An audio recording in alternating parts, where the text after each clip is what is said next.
Magandang umaga, ako po si Sherwina T. Jama at ang aming topic ay patungkol sa Teduray. The Teduray, also spelled Tiduray or Teruray, are an indigenous ethnic group from Mindanao, Philippines. They primarily resident in the provinces of Maguindanao and Sultan Kudarat. They have a distinct culture, language, and belief system, though they have experienced influences from both Muslim and Christian communities. Ang Teduray ay isang indigenous group mula sa Mindanao na kilala sa kanilang wika, kultura at paniniwala.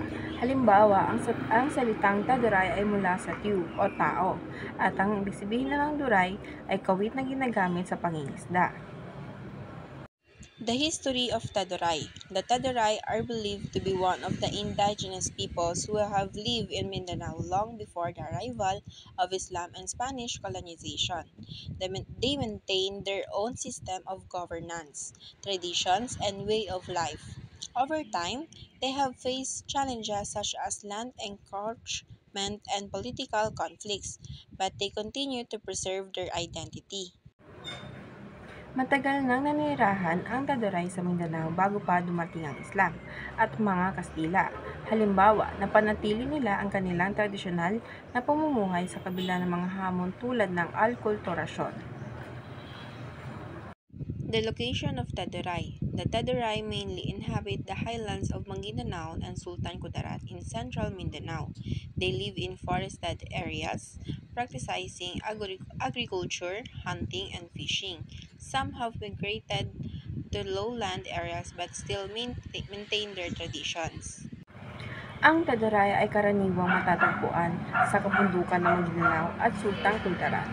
Halimbawa, marami sa kanila ang naninirahan pa rin sa rainforest at umaasa sa kaingin at pangingisda para mabuhay. Culture of Teduray. The Teduray have a rich culture based on peace, justice, and cooperation.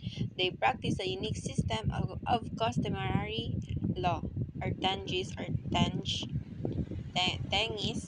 which is led by elders and focuses on fairness rather than punishment.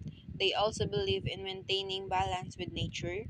Their economy revolves around Sweden farming, kaingin, or fishing and weaving. Kilala ang Teduray sa kanilang sistemang tengis o tenj, na nakatuon sa katarungan at kapayapaan. Halimbawa, tinatanggap nila ng bukas sa palad ang mga dayuhan, panyaga at di kilala na nangangailangan ng tirahan. Ang sistemang ito ay isang pambansa na batas na ginagamit ng mga Teduray, isang katutubong grupo sa Mindanao. Ito ay pinamumunuan ng mga matatanda at nakatuon sa pagpapanatili ng katarungan at kapayapaan sa pamamagitan ng patas na paglutas ng mga problema sa halip na pagpataos ng parusa.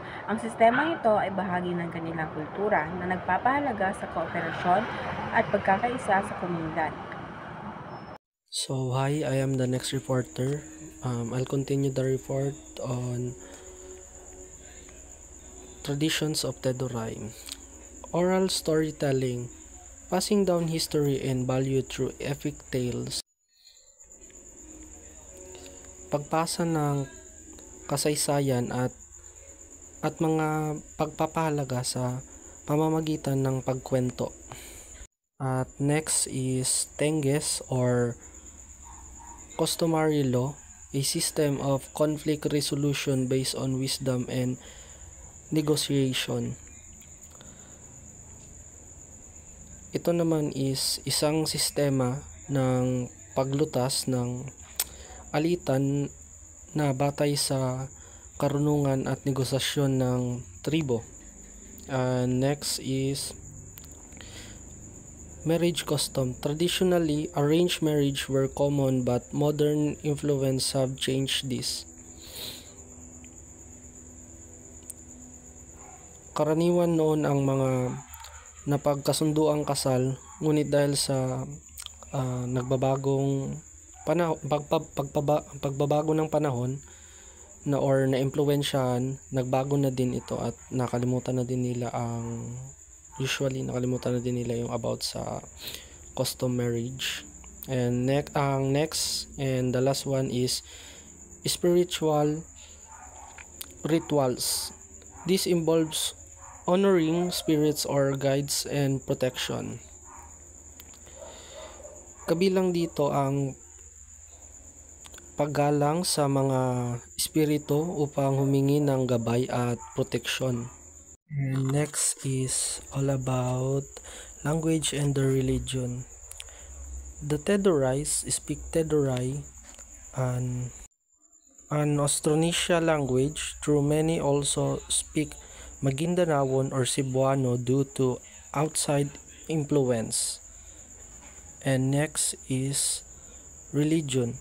Traditionally, animistic believing in nature spirits and deities. Some have converted to Islam or Christianity, but many still follows their ancestral beliefs. Next is all about on customs and crafts. Customs. Traditionally, clothing includes colorful woven garments, with men wearing lion cloth and women wear warp around skirt. They also use accessories like beads and brass ornaments. And sa craft naman is Tedurai are skilled in basket weaving, bedworks, and brassworks, often using intricate designs that symbolize their connection through nature. And as nakita nyo, yan yung mga examples ng customs and crafts of Tedurai, yung sa mga picture, yan yung mga nila, customs and crafts. And last is kind of personality that they have. The Tedurai are known for their peaceful, cooperative, and egalitarian way of life. They highly value justice, wisdom, and fairness in resolving conflicts. They are also hardworking, spiritual, and deeply connected to their traditions and land. Ang mga Tedurai ay kilala sa kanilang mapayapa, matulungin, at pantay-pantay na pamumuhay. Pinahahalagahan nila ang katarungan, karunungan, at patas na paglutas ng mga alitan. Sila rin ay masipag at spiritual at may malalim na koneksyon sa kanilang mga tradisyon at lupain.